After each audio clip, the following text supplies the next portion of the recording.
Star प्रवाह वाहिनीवरील पिंकीचा विजय असो या मालिकेतील आजच्या भागात आपल्या खोलीत तयार केलेल्या गळफासाकडे पाहत पिंकी मनातल्या मनात विचार करते, जर तुमचं माझ्यावर प्रेमच नाही तर मी जगून काय करू.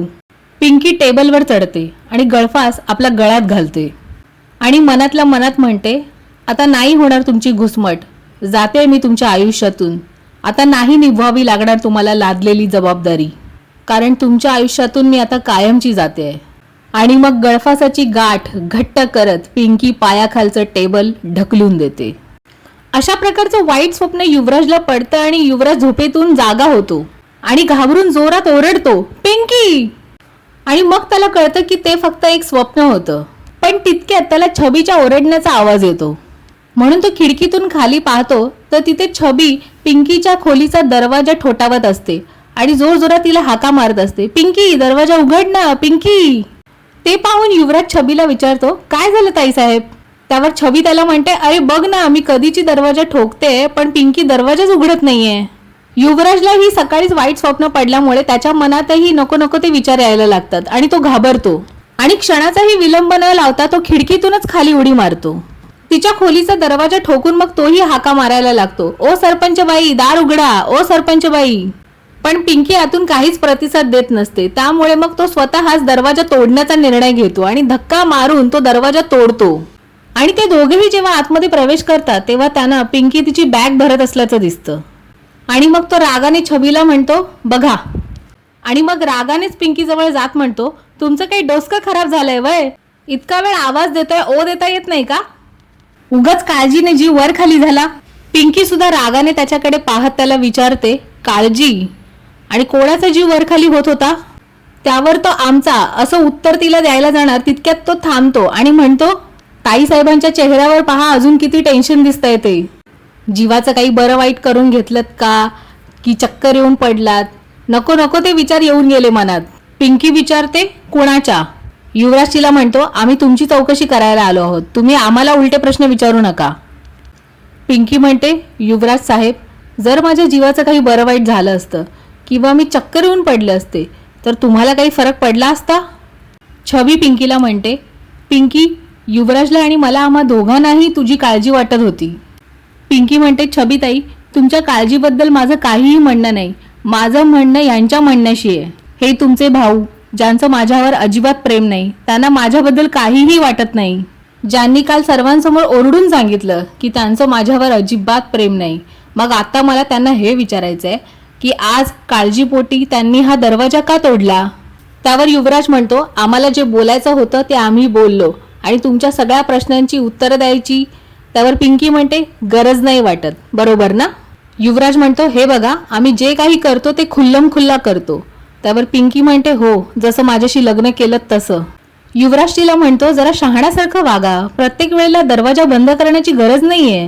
त्यावर पिंकी त्याला म्हणते, पण तुम्ही केला होतात की बंद काल माझ्या फेसवर. यावर युवराजला काय बोलावं हे सुचत नसतं, म्हणून तो काहीही न बोलता तिथून निघून जातो. तो तिथून निघून गेल्यावर पिंकी म्हणते, गेले नेहमीप्रमाणे पाठ दाखवून. छबी पिंकीला म्हणते, पिंकी, मला तुला सल्ला किंवा तत्वज्ञान द्यायचं नाहीये. मला माहिती आहे की तुला आता कसं वाटतंय. हे सगळं स्वीकारणं तुझ्यासाठी खूप कठीण आहे. पिंकी छबीला विचारते, तुम्हा सगळ्यांना माहिती होतं ना की या लग्नामागे काय कारण आहे. छबी म्हणते, आता कोणाला माहीत होतं आणि कोणाला माहीत नव्हतं यावर विचार करण्यापेक्षा आता पुढे काय करता येईल यावर विचार करायला हवा. दुःख ओगाळून जखम चिघळण्यात काहीच अर्थ नसतो ग. आणि आता राहिला युवराजचा प्रश्न. तर युवराजच्या मनात जर तुझ्याबद्दल काळजी नसती ना तर आज तो दरवाजा तोडून आतमध्ये आलाच नसता. याचा अर्थ त्याला फरक पडतो, त्याला तुझी काळजी आहे. फक्त एवढंच की त्याला या गोष्टीची जाणीव नाहीये आणि ही जाणीव तुला त्याला करून द्यावी लागेल. काल जे काही घडलं ते चुकीचंच झालं, पण त्यामुळे तू कोणताही चुकीचा निर्णय घेऊ नयेस असं मला वाटतं.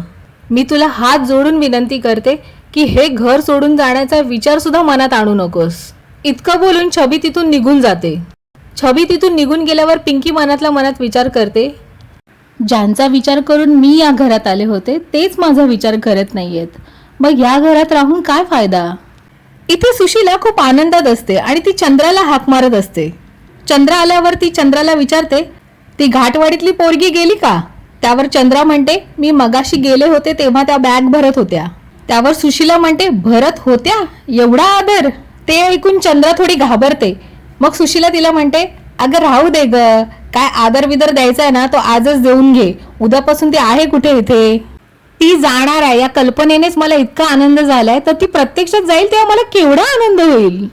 पण ती गेली की एक महत्वाचं काम करायचं. त्यावर चंद्रा म्हणते, सर्व घरात गोमूत्र शिंपडून घ्यायचं.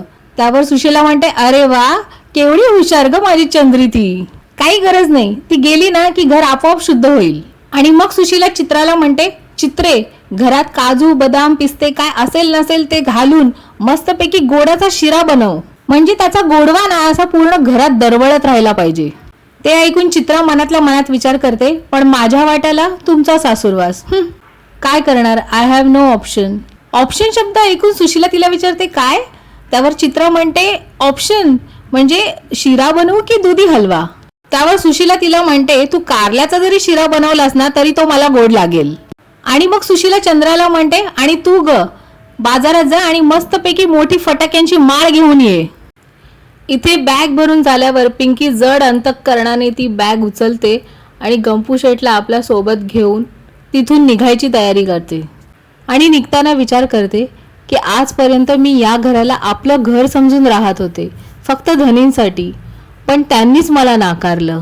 आणि असा विचार करता करता जेव्हा ती खोलीच्या बाहेर पाऊल टाकते तेव्हा अचानक तिच्या साडीचा पदर कोणीतरी खेचतंय असा तिला भास होतो.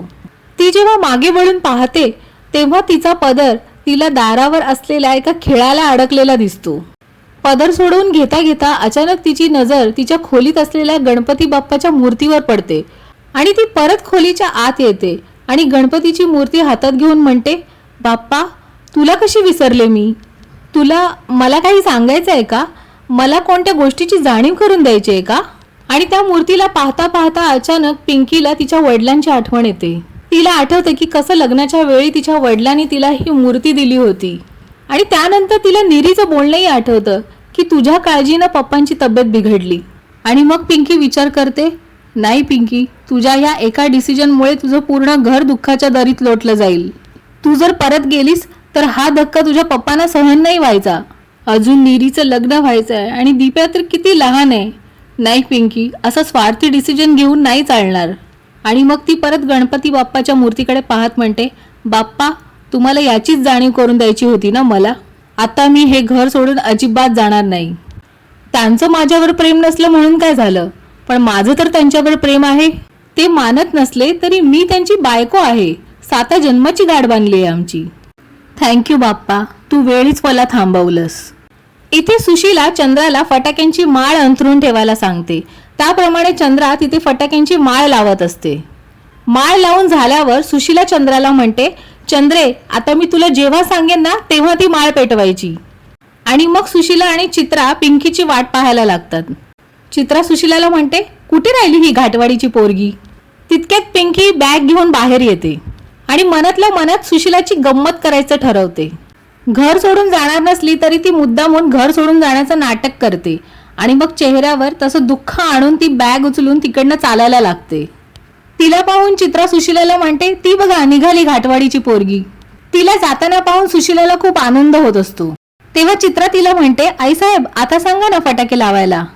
सुशीला म्हणते, इतकी घाई काय आहे, आधी तिला फाटकापाशी तर जाऊ दे. त्यावर चित्रा म्हणते, पाऊस पाण्याचे दिवस आहे, वाट नाही लागली तर. ते ऐकून सुशीला तिच्यावर चिडते. मग दोघेही बाल्कनीतून खालून जात असलेल्या पिंकीला पाहायला लागतात. मग पिंकी सुद्धा मुद्दामहून बाल्कनीत उभ्या असलेल्या सुशीलाकडे पाहते.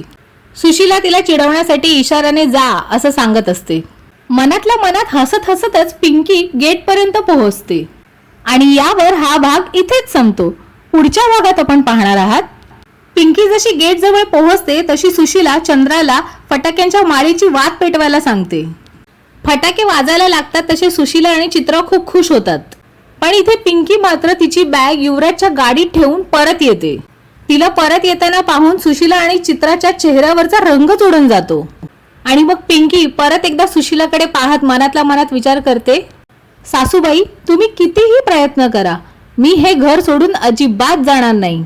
आता पुढे काय होणार हे जाणून घेण्यासाठी आणि अशाच नवनवीन अपडेट्स मिळवण्यासाठी पाहत रहा आणि सबस्क्राईब करा सॅन्सा एंटरटेनमेंट. आणि हो, टिंग टिंग घंटी वाजवायलाही विसरू नका.